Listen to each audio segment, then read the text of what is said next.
नमस्कार बच्चों, मैं डिम्पल सैनी लेकर आई हूँ फिर से आपके लिए हिंदी के ऑनलाइन क्लास। तो आप सभी का बहुत बहुत स्वागत है आपकी इस कक्षा में।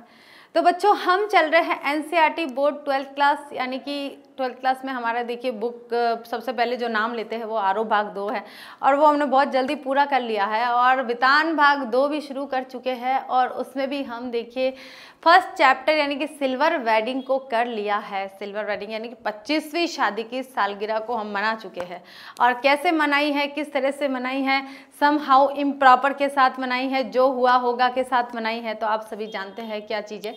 आज हम जो करने जा रहे हैं सेकंड चैप्टर है वितान भाग 2 का, और जिसका नाम है जूझ, और जिसके लेखक है आनंद यादव। यानी कि आनंद यादव की एक प्रकार से आत्मकथा ले सकते हैं, और आत्मकथा के अंदर से ही कुछ तत्व लिए गए हैं, कोई भाग लिया गया है। उस भाग में बताया है जूझ, जो स्टोरी एक तरह की कहानी है। ये कहानी के माध्यम से बताया है कि जीवन में कुछ पाने के लिए संघर्ष करना आवश्यक हो जाता है, अनिवार्य हो जाता है कि कुछ पानी है, कुछ शर्तों के आधार पर ही हम किन्हीं चीज़ों को, किन्हीं लक्ष्य तक पहुंच सकते हैं। यहाँ पर आनंद यादव जी ने अपने जीवन के बारे में बताया, आत्मकथा से उनका ये अंश लिया गया है, और उनके आत्मकथा के अंतर्गत उन्होंने बताया कि उन्होंने जो शिक्षा प्राप्त करी है वो कितनी कठिनाई से करी है, कितने संघर्षपूर्ण जीवन के साथ करी है। उनके सामने शर्तें हो गई थी, शर्तें रखी गई थी कि अगर तुम्हें पढ़ाई करनी है तो तुम्हें ये कार्य करना होगा, खेती का कार्य करना होगा, पशुओं को चराना होगा, पशुओं का ध्यान रखना होगा, या फिर खेतों में सबके साथ हाथ बटाना होगा, चाहे उम्र कितनी भी हो, उससे कोई घर वालों को कोई मतलब नहीं था। तो इस तरह के जीवन के साथ भी उन्होंने आज एक लेखक के रूप में अपनी प्रतिभा को उभारा है, उकेरा है। तो आप सोचिए उन महान विभूति ने किस प्रकार का संघर्ष किया होगा, कितना कार्य किया होगा, कितनी कठिनाइयों के साथ पढ़ाई की होगी, तब जाके आज यहाँ पहुंचे हैं।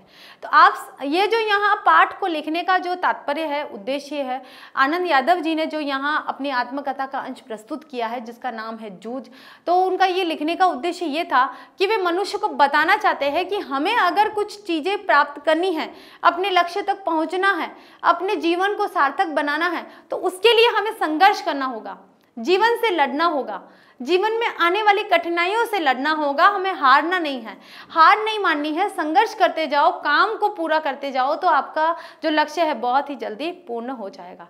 इसके साथ यहाँ जो स्टोरी है उस स्टोरी का सारांश ये है कि आनंद यादव नाम के एक छोटे से बालक है जो पढ़ना चाहते हैं, स्कूल जाते हैं, लेकिन क्या होता है कि उनके जो दादा होते हैं वो उन्हें स्कूल से बाहर निकाल देते कि नहीं, ये पढ़ना लिखना कुछ नहीं है, तुम्हें तो घर का काम करना है। लेकिन वो पढ़ना चाहते हैं, उनका मन पढ़ाई में बहुत लगता है। वो सोचते कि मैं बड़ा होकर कुछ अच्छा आदमी बन जाऊं, बड़ा होकर कुछ अच्छे पैसे कमा लूं, तो मैं कुछ और अपने परिवार के लिए, अपने समाज के लिए कुछ कर सकूंगा। तो इसके लिए वो क्या करते हैं, उनके पिताजी जब मना कर लेते हैं, दादाजी भी उनके मना कर देते हैं, तब वे क्या करते हैं, अपने माता से कहते हैं कि वो इस तरह की बात छेड़े कि मेरी पढ़ाई फिर से शुरू हो जाए। तो वो क्या करती है कि बाहर जाती है, और जो सेठ जी होते हैं उनके पास जाती है, और उनके पास जाकर कहती है कि जो ये बच्चा है पढ़ना चाहता है, और इसके जो दादा है वो पढ़ने नहीं दे रहे हैं, लेकिन वो अपने ऊपर नहीं लेना चाहती है कि आप हमारा नाम न लीजिएगा, अपने स्तर पर ही इसे पूरा करिए। तो वो जो सेठ जी होते हैं, वो जो मुखिया बोल सकते हैं हम इनको, वो उसके दादा को बुलाते हैं, बच्चे के दादा को बुलाते हैं, और जब दादाजी आते हैं तो बच्चे को कह देते हैं कि भाई तुम भी उनके पीछे पीछे आ जाना, और मैं किसी बहाने से दादा को कहूँगा कि भाई पढ़ाई लिखाई क्यों नहीं करी है। तो इस तरह से वातावरण ऐसा ही बनता है कि वो दादा को बुलाते कि भाई ये बच्चा पढ़ क्यों नहीं रहा, भाई तुम कौन सी क्लास में पढ़ते हो, इस तरह से छेड़ते हैं। तो बच्चा कहता है कि नहीं, मैं तो नहीं पढ़ता हूँ। तो दादा को वो जो मुखिया होते हैं वो फटकार लगाते हैं कि क्या बात है कि भाई बच्चे की उम्र पढ़ने की और तुम पढ़ा नहीं रहे हो, इसका मन पढ़ने का और तुम पढ़ा नहीं रहे हो, क्या दिक्कत है। नहीं, सब काम छोड़कर ये पढ़ने जाएगा। तो दादा घर आते हैं, घर आकर कहते हैं ठीक है भाई तुम पढ़ना, लेकिन एक शर्त पे कि तुम्हें कभी कभी छुट्टी भी लेनी पड़ेगी, जरूरी काम हुआ, तुम्हें खेतों में भी काम करना पड़ेगा स्कूल से आने के बाद में, और तुम्हें पशुओं को भी चराना होगा। तो बच्चा तो पढ़ना चाहता था, तो उसे तो शर्त माननी थी सारी, तो वो सारी शर्तें मान लेता है और ऐसे ही करता। अब स्कूल में क्या होता है कि भाई जैसे ही जाते हैं तो जिन बच्चों को वो थोड़ा सा मंदबुद्धि समझता था, अपनी उम्र से छोटा, और ऐसे ही उनको फटकार देता था, उन्हीं बच्चों के साथ में वो उनको पढ़ने का मौका मिला। यानी कि 5वीं कक्षा में उन्होंने प्रवेश किया, और 5वीं कक्षा में उम्र के हिसाब से वो काफ़ी बड़े थे, और जो उनके सहपाठी थे वो काफ़ी छोटे थे, तो थोड़ा सा असंतुलन सा हुआ। लेकिन उन्होंने उस चीज़ को भी थोड़ा सा दरकिनार कर दिया। आगे बढ़े, वो पढ़ने लगे, पढ़ते पढ़ते पढ़ते उनको कुछ समझ में नहीं आता था ये क्या है, कैसे पढ़ना है, क्या करना है। तो उनके मित्र आए, भाई उनके एक मित्र बने जो पढ़ने में काफ़ी होशियार थे, उन्होंने मदद की, उनकी मदद से वे काफ़ी पढ़ने में होशियार बन गए। एक मराठी शिक्षक थे, उनके द्वारा भी कुछ ऐसी प्रेरणा मिली कि उनके द्वारा फिर पढ़ाए गए जो लेसन थे, जो भी उनके कविताएं थी, कविता वाचन करने का जो तरीका था, कविताओं को कंठस्थ करने का था, कविता निर्माण करने की जो प्रेरणा थी, वो मराठी शिक्षक के द्वारा ही मिली थी। तो ऐसे धीरे धीरे धीरे धीरे लेखक एक अच्छे कवि, लेखक, और आज कह सकते हैं कि हमारे बीच में हम उनका नाम ले रहे हैं, तो इस प्रकार से हाजिर है, ऐसे प्रतिष्ठित लेखक बन गए।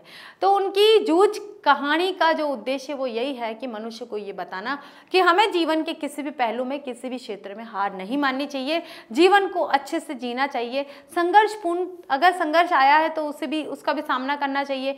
किसी प्रकार का दुख, चिंता, कठिनाई आई है तो उसे हंसकर उसका सामना करना चाहिए। हमें हार नहीं माननी चाहिए।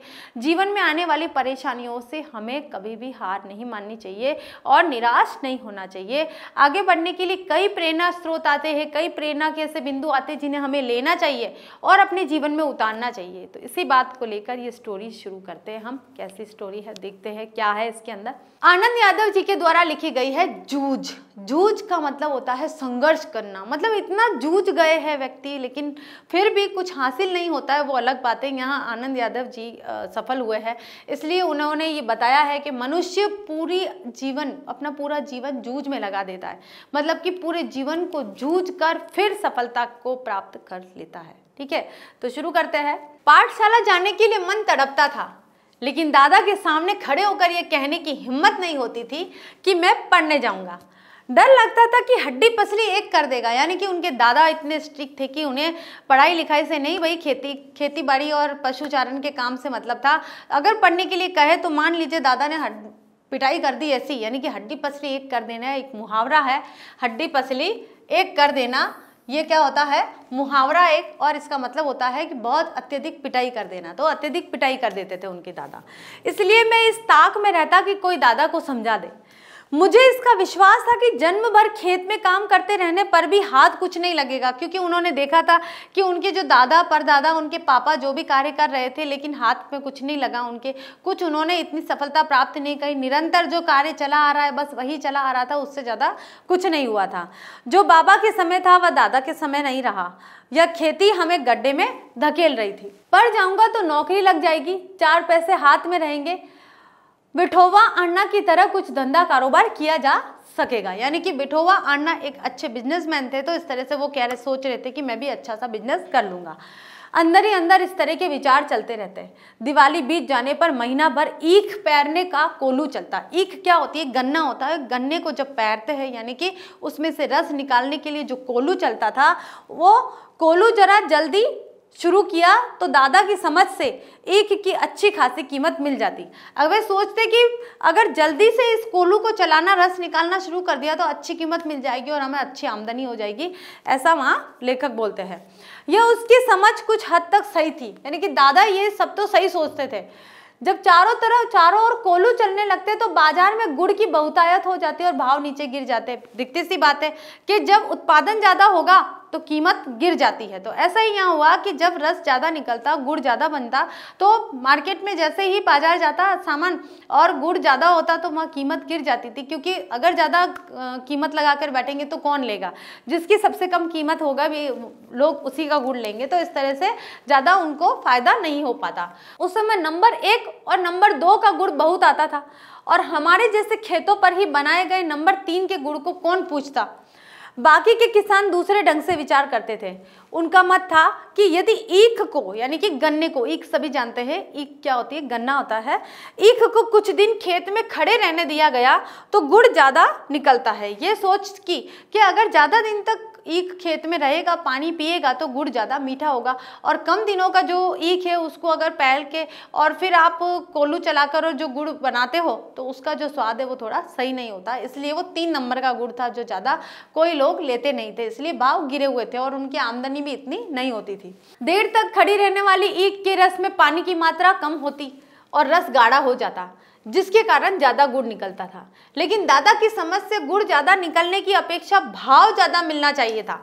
वो ये सोचते कि ज़्यादा गुड़ नहीं भाव अच्छा होना चाहिए। लेकिन उनको समझ में नहीं आ रहा था कि ज़्यादा गुड़ निकलेगा तो भाव वैसे ही अच्छा हो जाएगा, उत्पादन ज़्यादा होगा तो आमदनी वैसे हो जाएगी। अब उत्पादन कम है तो आमदनी ज़्यादा कैसे हो सकती है, लेकिन उनकी समझ में नहीं था। इसलिए सारे गांव भर में हमारा कोल्हू सबसे पहले शुरू होता था। इसी कारण इस वर्ष भी शुरू हुआ और हम उससे जल्दी निपट गए, आगे के काम में लग गए। सभी जन धूप में लेटे हुए थे। जब दिवाली आती है, दिवाली के बाद का समय कैसा होता है, थोड़ा थोड़ा भीना भीना ठंडा जैसा हो जाता है और धूप उस समय सुहानी सी अच्छी लगती है। तो सभी लोग धूप में लेटे हुए थे। माँ धूप में कंडे थाप रही थी। मैं बाल्टी में पानी भर भर कर उसे दे रहा था। कुछ ना कुछ बातचीत भी कर रहे थे। हम दोनों ही थे, इसलिए यह सोच कर कि बात माँ से कहनी चाहिए, मैंने अपने पढ़ने की बात छेड़ दी। भाई लेखक को लगा कि भाई ये सही समय है, बिल्कुल तीर निशाने पे चलना चाहिए, और उन्होंने अपनी बात माँ के सामने अपनी बात को रख दिया कि मुझे पढ़ाई करनी है। माँ ने कहा, अब तू ही बता मैं क्या करूं। पढ़ने लिखने की बात की तो वह बहरा सुअर की तरह घुर्राता है। कौन? दादाजी। उसके जो दादाजी है उनके लिए ये कहा गया है, बरहेला सुअर की तरह घुर्राता, यानी कि एकदम गुस्सा हो जाते हैं। तुझे मालूम है, माँ के मन में जंगली सुअर बहुत गहराई में बैठा हुआ था, क्योंकि हो सकता है जो दादाजी है वो माँ के साथ भी बदसलूकियत करते हो। इस वजह से जो माँ है वो भी उन्हें इस संज्ञा से यहाँ पर संबोधित कर रही है। अब मड़ा का मतलब होता है खेती के सभी काम बीत गए। मेरे लिए अब कुछ तो करना नहीं रह गया, इसलिए कहता हूँ तो दत्ताजी राव सरकार से मेरे पढ़ने के बारे में कह। वहाँ के मुखिया थे दत्ताजी राव सरकार। आज ही रात को उनके यहाँ चलेंगे, मैं चलूँगा तेरे साथ, तू उन्हें सब कुछ समझा कर बता दे। तो इस तरह से जो लेखक है आनंद यादव जी, वो अपनी माता से गुजारिश करते हैं कि आप जाके और दत्ताजी राव सरकार से बात करिए कि वे अपने दादा को समझाएंगे कि मुझे पढ़ाई के लिए भेजें।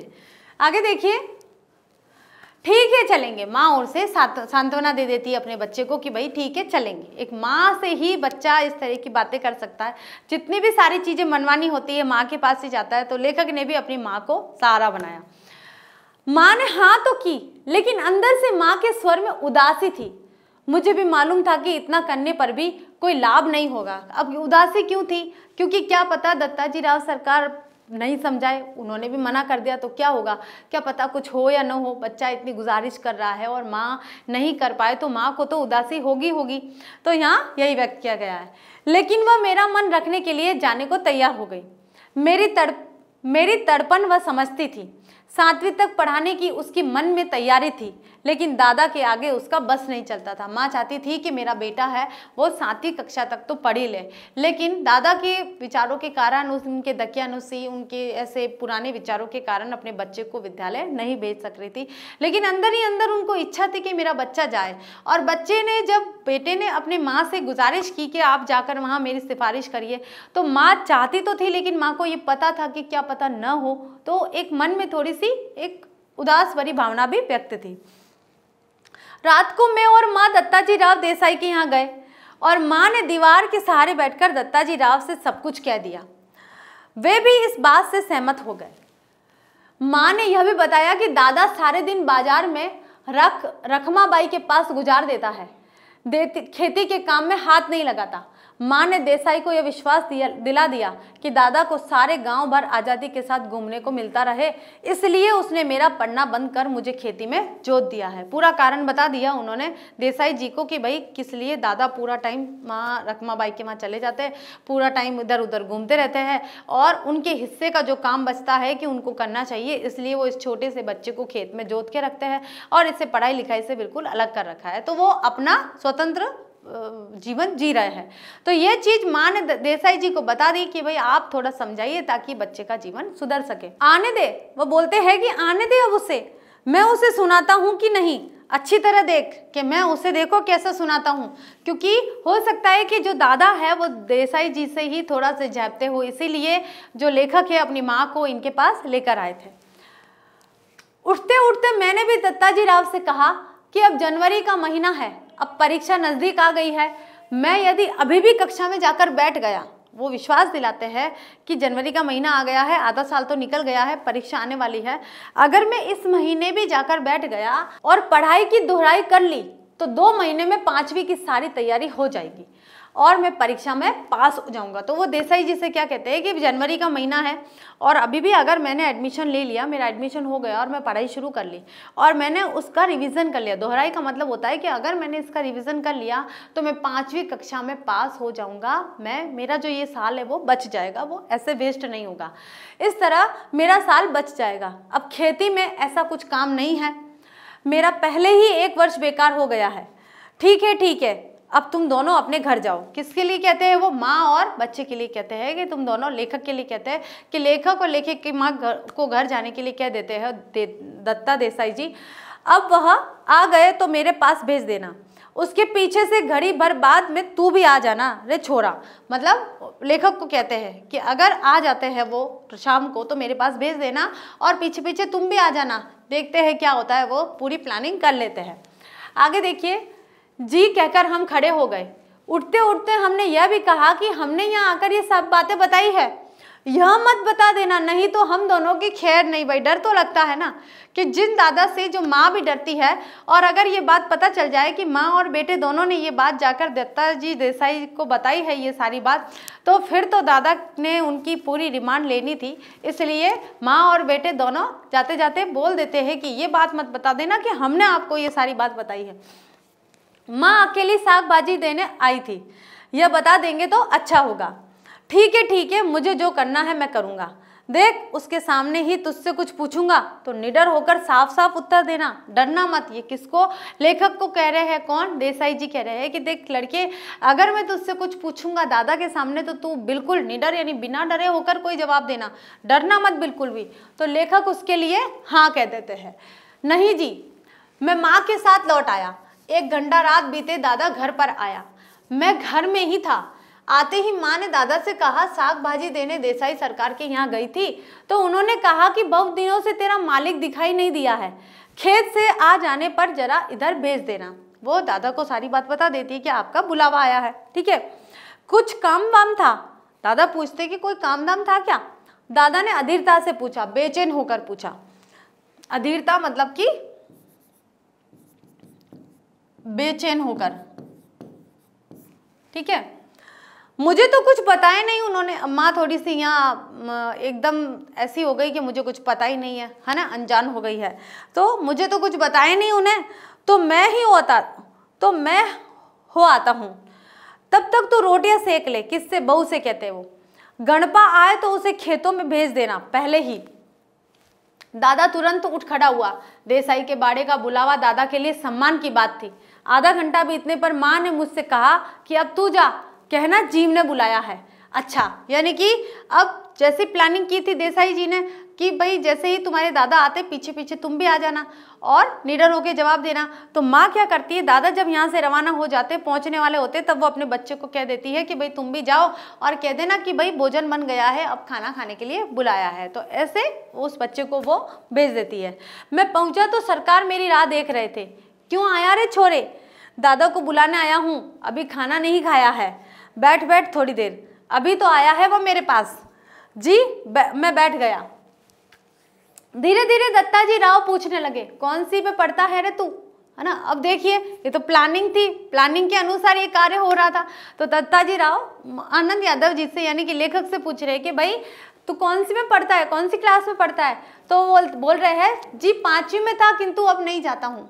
पूरी बात बता दी। क्यों रे? दादा ने मना कर दिया है, खेतों में पानी लगाने वाला कोई नहीं है। क्यों रतनप्पा? हाँ जी। अब जो रतनाप्पा से पूछते हैं, दादा से पूछते हैं, तो वो कहते हैं कि हाँ भाई मैंने मना किया है, क्योंकि बच्चे को पहले ही कह दिया था कि तुम डरना मत, मैं जो पूछूंगा सही जवाब देना। तो उसने बता दिया कि मैं पहले 5वीं में था और अब नहीं जाता। दादा ने बोला खेतों में पानी पिलाना, इसलिए तुम्हें स्कूल नहीं जाना है। फिर तू क्या करता है? सरकार ने दादा से जिरह करना शुरू किया तो सारा इतिहास बाहर निकल आया। सरकार ने दादा पर खूब गुस्सा किया। कौन सा इतिहास? जो माता ने बताया था, उसकी लेखक की माँ ने बताया था कि रखमाबाई के वहाँ जाते हैं, पूरा टाइम घूमते फिरते रहते हैं, ऐसे ही समय बर्बाद कर देते हैं, खेतों में ध्यान नहीं देते हैं और अपने समय का जो काम है वो सारा इस बच्चे पे सौंप रखा है। इस तरह से वो पूरा इतिहास बता देते हैं। उन्होंने दादा की खूब हजामत बनाई, यानी कि खूब डांट डपट करी। हजामत बनाना बहुत डांट डपट, यानी कि बहुत डांटा उनको। देसाई के खेत को छोड़ देने के बाद दादा का ध्यान किसी काम की तरफ नहीं रहा। मन लगाकर वह खेत में श्रम नहीं करता, श्रम यानी कि काम नहीं करते थे, फसल में लागत नहीं लगाता था। लुगाई और बच्चों को काम में जोत कर किस तरह खुद गांव भर में खुले सांड की तरह घूमता है और वह अपनी मस्ती के लिए किस तरह छोरा के जीवन की बलि चढ़ा रहा है, यह सब उन्होंने सुनाया। उन्होंने बहुत सुनाया दादा को कि तुमने अपने जीवन में क्या करा, ठीक है, ना बच्चे का ध्यान रखा, ना पत्नी का ध्यान रखा, ना अब इस पोते का ध्यान रख रहे हो। तो सारी चीजें उनको डांट डपट कर समझा दी। दादा के हर एक तर्क को दत्ताजी राव ने काट दिया, यानी कि दादा ने भी अपनी सफाई देने के लिए कोई बात करी, लेकिन दत्ताजी राव ने उसका उल्टा जवाब दे दिया उनको कि नहीं, ये सब नहीं होगा। और मुझसे कहा, सवेरे तू पाठशाला जाता रहा, कुछ भी हो पूरी फीस भर दे उस मास्टर की और मन लगाकर पढ़ाई कर। किसी भी तरह साल नहीं मारा जाना चाहिए, मारा जाना है, साल बर्बाद नहीं होना चाहिए। एक साल बच्चे का बर्बाद होता है। शिक्षा कितनी महत्वपूर्ण है यह आप इस पाठ के आधार पर समझ पाएंगे कि एक बच्चा पढ़ाई करने के लिए कितनी जद्दोजहद कर रहा है, कितना जूझ रहा है, अपने जीवन में कितना जूझ रहा है, अब संघर्ष कर रहा है, उसके बाद उसको पढ़ाई का कोई अवसर मिलता है। अब देखिए, दादा के हर एक तर्क को दत्ताजी राव ने काट दिया, यानी कि जो भी बातें जवाब में दादा कह रहे थे, दत्ताजी राव के जो भी प्रश्न किया कि भाई तुम क्या करते हो, पूरा दिन क्या करते हो, और बहुत सारी बातें उनको सुनाई, बहुत सारी डांट डपट लगाई, तो वो जितने भी तर्क दादा ने दिए बीच बीच में, जो भी बात सफाई के तौर पर दिए, उन सारी बातों को दत्ताजी राव ने काट दिया, यानी कि मना कर दिया। और मुझसे कहा, सवेरे तू पाठशाला जाता रहा, कुछ भी हो पूरी फीस भर दे उस मास्टर की और मन लगाकर पढ़ाई कर। किसी भी तरह साल नहीं मारा जाए। साल मारा जाए का मतलब होता है कि साल तुम्हारा बर्बाद नहीं होना चाहिए। आप एक बात बताइए कि जो भी बच्चा है आज के तौर पे पढ़ाई के लिए पेरेंट्स बोलते हैं कि बच्चों पढ़ाई करो, लेकिन आप देखिए एक 5वीं कक्षा का बच्चा है, वो पढ़ाई करने के लिए कितना आतुर हो रहा है और उसके पेरेंट्स उसे पढ़ा नहीं रहे हैं। तो आप सोचिए उसको कितनी संघर्ष के साथ अपनी पढ़ाई करनी पड़ी है। तो इसलिए वो कह रहे हैं कि साल बचा रहे। तो साल बचने का मतलब है कि उम्र जा रही है और आप छोटी कक्षा में पढ़ रहे हैं, यानी कि जो लेखक थे वो जब 5वीं में प्रवेश करेंगे तो उसमें क्या होगा कि उनकी उम्र से काफ़ी छोटे बच्चे उनके साथ पढ़ेंगे। तो इस तरह से जो समय है वो बर्बाद हो जाता है, समय कभी भी लौटकर वापस नहीं आता है। तो वही बात यहाँ पर बताई है। यदि इसने तुझे पढ़ने नहीं भेजा तो सीधा चला इधर, सुबह शाम जो हो सके वह काम कर यहाँ और पाठशाला जाते रहना, मैं पढ़ाऊंगा तुझे। इसके पास जरा ज़्यादा बच्चे हो गए हैं, इसलिए तुम्हारे साथ कुत्तों की तरह बर्ताव कर रहा है। अब यहाँ जो दत्ताजी देसाई है वो यहाँ लेखक को समझाते हैं और पूरी तरह से उन्हें ऑर्डर दे दिया है कि अगर तुझे ये दादा, तुम्हारे जो दादा है वो विद्यालय तुम्हें नहीं भेजते हैं, पढ़ने के लिए स्कूल नहीं भेजते, तो तुम्हें कहीं इधर उधर भटकने की आवश्यकता नहीं है। तुम मेरे पास आ जाना और मेरे घर से तुम स्कूल जाना और यहाँ थोड़ा बहुत जो भी काम होता है वो कर लेना। ऐसे उसको समझा दिया है। आगे देखिए, मैंने मना कब किया है जी। अब ये कौन बोल रहे हैं? दादाजी बोल रहे हैं कि मैंने कब मना किया है, इसको जरा गलत सलत आदत पड़ गई है, इसलिए पाठशाला से निकालकर जरा नजरों के सामने रख लिया है। अब दादा बिल्कुल उल्टा तर्क दे रहे हैं कि कुछ गलत संगत में पड़ गया था, इसलिए मैंने अपनी आंखों के सामने रखा है कि कामकाज करेगा तो वहां मेरी आंखों के सामने रहेगा। कैसी आदत है, चाहे जैसी, यहाँ वहाँ कुछ भी करता है, कभी कंडे बेचना, कभी चारा बेचता, सिनेमा देखता, कभी खेलने जाता, खेती और घर के काम में इसका बिल्कुल ध्यान नहीं लगता है। दादा ने मेरे ऊपर अचानक हल्ला बोल दिया, यानी कि अचानक इतने सारे इल्ज़ाम लगा दिए दत्ताजी देसाई के सामने कि लड़का कुछ करता नहीं था, इसलिए मैंने इसको विद्यालय से निकालकर और अपने सामने रख लिया है, अपने काम में रख लिया है। क्यों रे छोकरे? दत्ताजी देसाई बोल रहे हैं कि भाई क्या हुआ रे भाई, क्या बात है, ये दादा तुम्हारे ऊपर इतने सारे इल्जाम लगा रहे हैं, तो क्या तुम सहमत हो? तुम ये सब कार्य करते थे क्या? नहीं जी, कभी एक बार मेले में पटा पर पैसे लगा दिए, ठीक है, तो दादा कभी भी सिनेमा के लिए पैसे नहीं देते, इसलिए खेत पर गोबर बीन कर माँ से कंडे थपवा कर लिए थे और उन्हें बेचकर ही कपड़े भी बनवाए थे। उसी समय एक बार सिनेमा भी गया था, मैंने भी झूठ सच मिलाकर ठोक दिया, यानी कि पता नहीं सच था या झूठ था, दादा ने भी कुछ ऐसा ही थोपा, तो मैंने भी उनकी तरफ से झूठ सच मिलाकर मैंने भी बहुत सारी बातें बोल दी। कौन बोल रही है? लेखक बोल रहे हैं, है ना। अब देखिए यहाँ क्या कहा है कि अब यह सब बंद कर और सिर्फ पढ़ाई में मन लगा। अब दत्ताजी राव यहाँ पर कह रहे हैं कि ये सारी चीजें बंद करो, यानी कि तुमने जो किया, दादा ने जो किया, जब ठीक है सब हो गया, लेकिन अब पूरा ध्यान तुम्हारा कहाँ होना चाहिए? पढ़ाई में होना चाहिए। ना पास हुआ, ना पास यानी कि अगर फेल हुआ कभी, नहीं जी, मैं कभी भी फेल नहीं हूँगा, वो सांत्वना देता है नहीं जी बोलकर। पाठशाला ही बंद करा दिया जाएगा, परीक्षा में नहीं बैठा हूँ। अच्छा, अब तू घर जा। और सवेरे से पाठशाला जाने लग गया। जी, मैं उठ खड़ा हुआ, ये बच्चा कह रहा है, यानी कि लेखक कह रहे हैं आनंद यादव जी कि हाँ, अब वो खड़े हो गए और घर की तरफ चल गए। बाहर निकलते निकलते मैंने सुना, अरे बच्चे की जात है, एक आध वक्त सिनेमा चला गया तो क्या हुआ। ये कौन? दत्ताजी देसाई दादाजी को समझा रहे हैं। और ये लेखक सुन लेते हैं कि दत्ताजी देसाई को पता है कि कोई ऐसा गुनाह नहीं किया है, लेकिन जो दादा उसके साथ, जो लेखक के साथ व्यवहार कर रहे थे, वो सब गलत था। एक आध बार खेलने लग गया तो क्या हुआ, इस बात पर उसका पढ़ना लिखना बंद कर देगा क्या। ठीक है, वो इस तरह से दत्ताजी देसाई दादाजी को बोलते हैं। जी, आप कहते हैं तो भेज देता हूँ कल से, देखते हैं एक आध वर्ष में कुछ सुधर जाए, दादा ने मन मारकर कहा। इस समय उसका कोई बस नहीं चला। अब दादा तो चाहते नहीं थे, दादा तो अपनी आज़ादी चाहते थे। अगर लेखक इस विद्यालय चले जाते तो दादा की आज़ादी पूरी सारी समाप्त हो जाती है, क्योंकि खेतों का ध्यान कौन रखेगा, खेतों में काम कौन करेगा। तो इसलिए मन मारकर जो दादा है वो देसाई जी के सामने हाँ कर देते कि हाँ ठीक है, चला जाएगा, इसकी ज़िंदगी सुधर जाएगी। ये सब अंदर के मन से नहीं, बाहरी मन से बोल रहे थे वो। खाना खाते खाते दादा ने मुझसे वचन ले लिया, पाठशाला 11 बजे होती है, दिन निकलते ही खेत पर हाजिर होना चाहिए। अब शर्तें हो, देखिए कौन कौन सी शर्तें हैं जो दादा अपने पोते के सामने रखता है कि विद्यालय अगर तुम्हें जाना है, पाठशाला जाना है, तो उससे पहले तुम्हें क्या क्या करना है। 11 बजे तक पानी लगाना चाहिए, खेत पर से सीधे पाठशाला पहुंचना और सवेरे आते समय ही पढ़ने का बस्ता घर से ले आना। छुट्टी होते ही घर में बस्ता रखकर सीधे खेत पर आकर घंटा भर ढोर चराना। ढोर का मतलब क्या होता है? पशु होता है, यानी पशुओं को चराना। अगर तुम विद्यालय से आ जाते हो, उसके बाद 1 घंटे पूरे पशुओं को चराओगे। और कभी खेतों में ज़्यादा काम हुआ तो पाठशाला में गैर हाजिरी लगाना। समझे? गैर हाजिरी यानी कि तुम छुट्टी लेोगे। अगर कोई खेतों में ज़्यादा काम हुआ तो तुम्हें पाठशाला से छुट्टी लेनी पड़ेगी। ठीक है, मंजूर है का? क्या तुम्हें मंजूर है ये बातें सारी? हाँ। अब भाई हाँ ही बोलेंगे बच्चे तो। क्यों बोलेगा? क्योंकि वो जो छोटा सा बच्चा पढ़ने के लिए जाना चाहता है, पाठशाला जाना चाहता है। अब बहुत मुश्किल से तो दादा तैयार हुए, उसके बाद शर्त है, तो जो भी शर्त है तो वो उसके लिए तो हाँ करनी पड़ेगी, चाहे उसके लिए कितना ही संघर्ष करना पड़े। खेत में काम होगा तो गैर हाजिर रहना ही चाहिए। मैं ऐसे बोल रहा था मानो मुझे सारी बातें मंजूर है। मन आनंद से उमड़ रहा था। आनंद से मतलब कि खुशी से, क्योंकि स्कूल जाने की परमिशन मिल गई थी, है ना। हाँ, इतना मंजूर हो तो पाठशाला जाना, नहीं तो यह पढ़ना लिखना किस काम का। मैं सवेरे शाम खेतों पर आता रहूँगा ना। हाँ, यदि नहीं आया किसी दिन तो देख गांव में जहाँ मिलेगा वहीं कुचलता हूँ नहीं तुझे। तेरे ऊपर पड़ने का भूत सवार हुआ है। यानी कि अगर तुम खेत में नहीं आए, शर्तों के अनुसार जिस प्रकार से मैंने कहा है उस प्रकार से अगर तुम खेत में नहीं आए तो मैं देखो तुम्हारी कितनी पिटाई करता हूँ, और जो पाठशाला जाने का पढ़ाई का जो भूत है वो सारा तुम्हारे ऊपर से उतार दूंगा। यानी कि मार मार के तुम्हें बहुत अच्छी सी सजा दूंगा।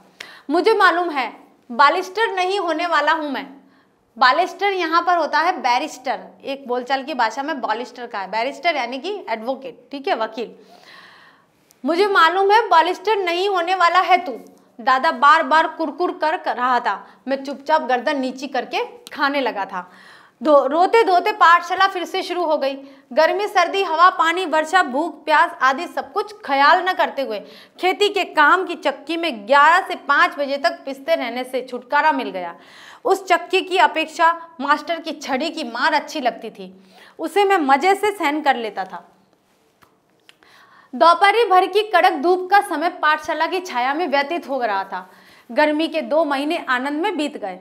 फिर से 5वीं में जाकर बैठने लगा। फिर से नाम लिखवाने की जरूरत नहीं पड़ी। 5वीं नापास की टिप्पणी नाम के आगे लिखी हुई थी। नापास यानी कि 5वीं फेल। अब विद्यालय नहीं जाएंगे तो फेल ही होंगे, इसलिए फिर से यानी कि 5वीं कक्षा फेल का जो एक टिप्पणी थी वो लगी हुई थी, इसलिए वो फिर से 5वीं कक्षा में बैठ गए। वो 5वीं के ही हाजिरी रजिस्टर में लिखा रह गया था। पिछले दिन कक्षा में गया तो गली के 2 लड़कों को छोड़कर कोई भी पहचान का नहीं था, क्योंकि सभी अपनी अगली कक्षा में आ गए थे। मेरे साथ के सभी लड़के आगे चले गए थे, अगली कक्षा में चले गए थे। 2-1 लड़के बचे होंगे उनके साथ जो पहचान के थे, बाकी सब दूसरे नए बच्चे कहलाते। मेरी अपेक्षा कम उम्र के और मैं जिन्हें कम अकल का समझता था उन्हीं के साथ अब बैठना पड़ेगा। कम अक्ल यानी कि उस समय लेखक अपने आप को ज़्यादा समझते थे, वो छोटे बच्चे थे, उनको कम अक्ल का समझते थे, सोचते थे ये थोड़े ये क्या समझते हैं, ना समझ बच्चे हैं। लेकिन लेखक को पता नहीं था कि आज उनके साथ ही उनको अध्यापन कार्य करना पड़ेगा, पढ़ाई करनी पड़ेगी। यह बात कक्षा में पहुंचने पर समझ में आई। मन खट्टा हो गया। बाहरी अपरिचित जैसा एक बेंच के एक सिरे पर कोने में जा बैठा। मास्टर कौन है इसका पता नहीं था।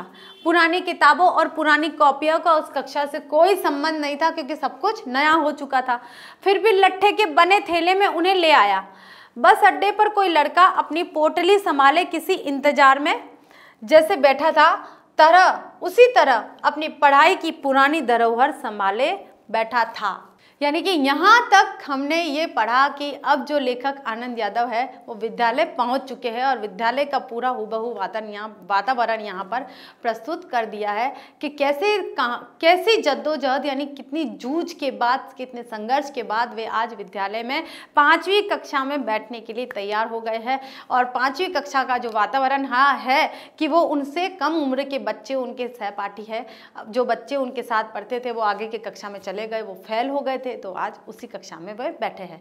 और कुछ कोर्स चेंज हो गया है, लेकिन फिर भी अपनी धरोहर, पुरानी धरोहर यानी कि अपनी पुरानी किताबों को संभाले हुए वो यहाँ बैठे हुए हैं। ठीक है, इसी के साथ देखिए बच्चों, अभी हमारा कुछ भाग कहानी का पूर्ण हो गया है। और ये भाग कहाँ समाप्त हुआ है कि जो लेखक है वो विद्यालय में पहुँच चुके हैं। विद्यालय की यानी कि पाठशाला की 5वीं कक्षा में उनका प्रवेश हुआ है। और प्रवेश कराने के लिए वापस से रजिस्टर होना जरूर नहीं था, क्योंकि फेल हो गए थे, तो रजिस्टर में उनका नाम वैसे ही लिखा हुआ था, काटा नहीं गया था। इसलिए आज वो विद्यालय में उनका पहला दिन है जब दोबारा शुरू हुआ है। ठीक है, इसके साथ ही आज हमारा लेक्चर नंबर 1 समाप्त होता है। लेक्चर नंबर 2 में हम अगली की कहानी लेकर फिर से हाजिर होते हैं। तब तक के लिए थैंक यू।